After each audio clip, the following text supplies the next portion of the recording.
In this video, we're going to be talking about the interior structure and functions in the leaf. So when looking at a microscopic view of a leaf, like one over here as an example, you could see that when looking up close, this is probably going to be the format of the internal leaf structure. Let's first run through the photosynthesis process. So the photosynthesis process, as looking over here, is basically when you have carbon dioxide and water and sunlight, the plant is able to create glucose and oxygen through this process. So the structure of the leaf supports photosynthesis, and that's because photosynthesis allows the leaf or the plant to survive.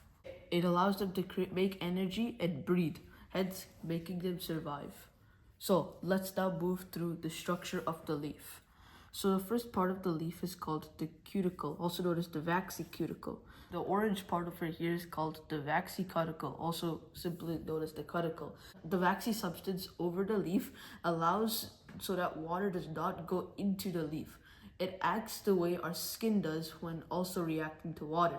If you were to pour water on our skin, the water just doesn't get absorbed into our skin. Instead, it just flows off. Just like that, same thing with the leaf. Then we have the upper epidermis, the red part over here. We also have a lower epidermis, and we also have a lower cuticle or waxy cuticle over here that is also to prevent against water. So if you were to look over here, the waxy cuticle, you can see it's a little bit oily. Also on the other side, it's not as oily, but there's still a cuticle. Next, let's move to the upper epidermis. This red part over here, we also have an upper and lower part. It protects the leaf against any kind of weather or other kinds of severe parts that could damage the leaf. The epidermis protects the two layers of the mesophyll cells. So there are two types of mesophyll cells, the palisade mesophils and the spongy mesophils. The palisade mesophils basically contain this thing called chloroplast. If you look at these dots over here in this green section, you could see that the dots are the ones that are chloroplast.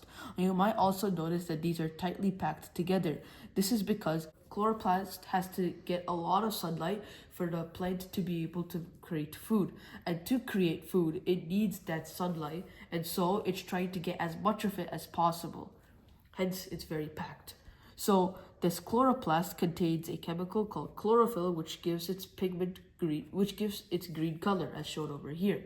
This green color, the chlorophyll not only contains the pigment, it also can absorb the sunlight. Next, let's move on to the spongy mesophyll over here, which are basically just blue dots going around.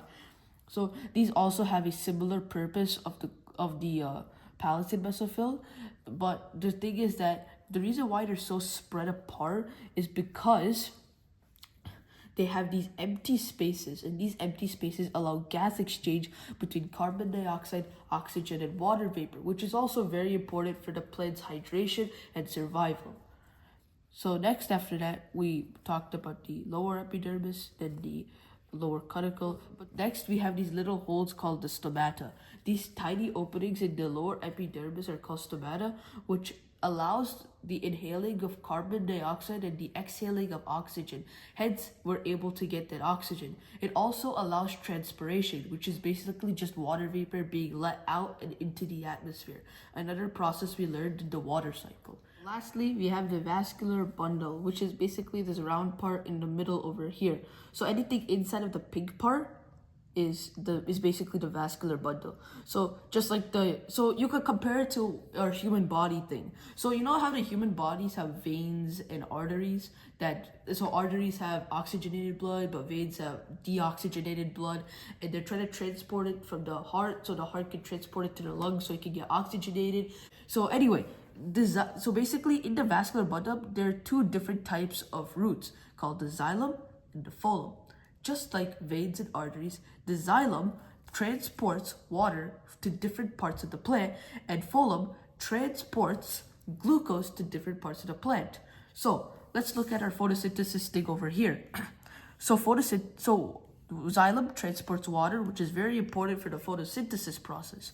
So water is used to create food for the plant. Then what happens after that is that it creates glucose. This glucose is then transported by the phloem. This phloem then transports it to parts of the plant, or here parts of the leaf, like the mesophyll, where they trade it in exchange for sunlight, which could be used to create for the photosynthesis process. And in return, the chloroplast is getting glucose, which it needs to survive. So it's basically just the exchange of resources needed by different parts of the plant based on what they're doing. So in conclusion, sunlight for photosynthesis comes from the upper epidermis, the water comes from the xylem in the middle, and carbon dioxide comes from the lower surface stomata. So some fun facts are the leaf is flat, so it can absorb lots of sunlight. This works towards the leaf's advantage because if it's flat, it's able to have more chloroplast. And it is thin, so materials needed for photosynthesis can reach the inner cell easily. You also might be wondering, why is the upper part of the leaf more greener than the lower part of the leaf, like the bottom part of the leaf? Well, the reason why is when we look over here, we see that the palisade mesophyll, this lighter green part over here, is way more densely packed. And because this contains chlorophyll, and since the chlorophyll is way more densely packed than over here, because this is way more, because the bottom part, it's like more spread out, but this is way densely packed. And because of that, this ends up being way more greener than over here. This is light green. The reason why is because this needs to absorb more sunlight, and since it's on the top, it needs to. But here at the bottom, this doesn't exactly absorb sunlight. It's at the bottom, so it doesn't need to be densely packed.